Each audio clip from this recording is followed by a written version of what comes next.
Conhecer o coração do Pai é a mais empolgante de todas as jornadas da Terra. Você pode conhecer os lugares mais fascinantes do universo, conquistar as riquezas mais extraordinárias ou morar no mais suntuoso dos palácios. Se ao longo da sua vida você não conhecer o coração daquele que te gerou, então a sua vida na Terra terá sido medíocre. A Bíblia fala de um homem que o próprio Deus testemunha segundo o meu coração. Davi, ao longo da vida, acessou ambientes espirituais no coração do Pai, onde poucas pessoas tiveram. Davi era o homem mais ocupado do mundo, tinha a agenda mais concorrida da terra e administrava um reino que estava tendo as maiores conquistas dentre todas as nações. Ainda assim, Davi era um homem de uma coisa só. A mais importante oração que Davi fez foi uma coisa. Uma coisa eu peço ao Senhor. Davi era obcecado pela presença de Deus. Essa obsessão que Davi tinha por uma coisa foi capaz de levá-lo a conhecer alguns segredos do coração do Pai que nem mesmo as Escrituras até então haviam revelado. Um dia, quando Davi assume o trono de Israel, ele toma uma importante decisão: trazer a arca do concerto da casa do levita Abinadab, onde ela havia ficado desprezada por décadas. A arca do concerto representava a presença de Deus e era uma das mobílias, ou a principal mobília do tabernáculo. O tabernáculo estava erguido em Gibeon, mas Davi, contrariando a opinião dos religiosos, decide trazer a arca para Jerusalém. Bem, ele enfrentou grandes desafios.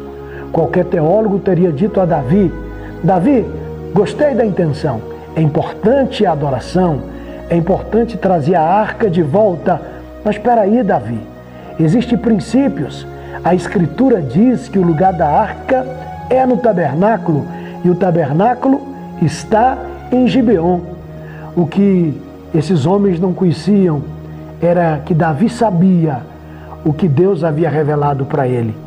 A arca não foi feita para o tabernáculo que foi feito para a arca. Então Davi toma a decisão de trazer a arca de volta para Jerusalém. Sabe, queridos, foi uma decisão dura, difícil, contrariando diversas opiniões, especialmente dentro de uma cultura extremamente religiosa. Mas a decisão estava tomada, a arca viria para o Monte Sião, a arca viria para Jerusalém. Muito tempo depois, os filhos de Asaf escreveram o Salmo 78. Lá está escrito: escutai, povo meu, a minha lei, prestai ouvidos às palavras da minha boca, eu abrirei os lábios em parábolas e revelarei os enigmas da antiguidade. Há uma promessa de que alguns enigmas vão vir à tona aqui no Salmo 78.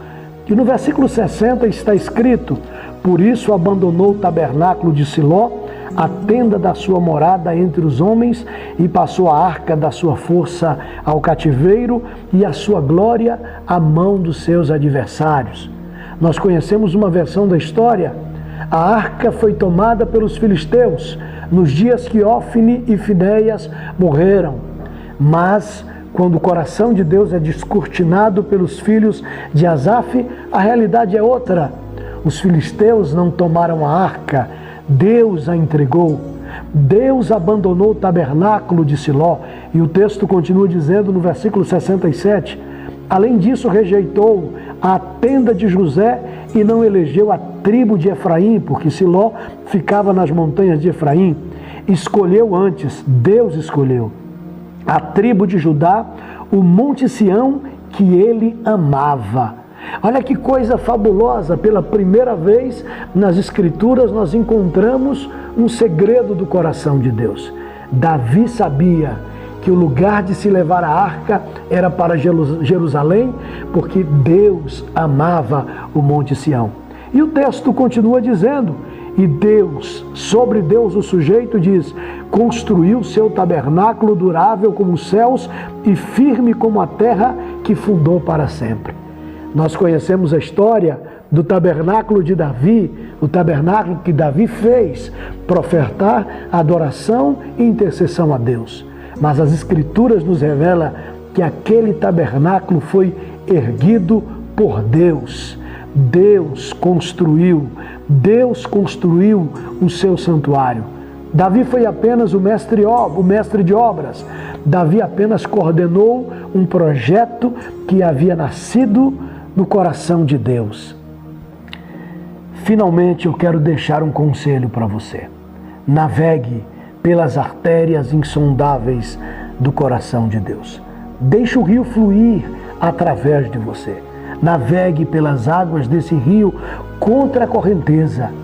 Não siga a maioria que vai ser levado para Foz. Navegue contra a correnteza em busca da nascente, em busca das origens. Esse rio vai te levar direto ao lugar mais íntimo do coração do Pai. Seja violento nessa busca. A Bíblia diz que desde os dias de João Batista, palavras de Jesus, que o reino de Deus era tomado por esforços e aqueles que se dedicam se apoderam dele. Eu quero desafiar você. Seja violento nessa busca, seja violento contra as suas vontades, seja violento contra a sua zona de conforto. Tenha como obsessão número 1 na sua vida uma coisa: conhecer o coração do Pai. Deus te abençoe.